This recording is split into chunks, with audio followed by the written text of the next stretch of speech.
Hello friends, welcome back to the my new video guys and my YouTube channel guys. Today friend we are going to talk about guys how can we reset internet setting in our Oppo phone. Friends, you want to reset guys your internet setting in your Oppo phone.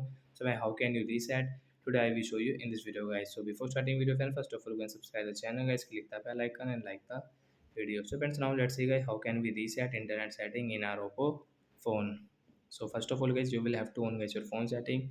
After on phone setting guys scroll it, and friends you can see guys your additional setting. Oppo phone additional setting guys, tap here. Again scroll friends, you can see your backup and reset guys, tap here. Friends, you can see this erase data means factory reset setting guys, tap here. Friends, you can see your reset network setting guys, tap here to reset. Then guys your internet setting will reset from here guys.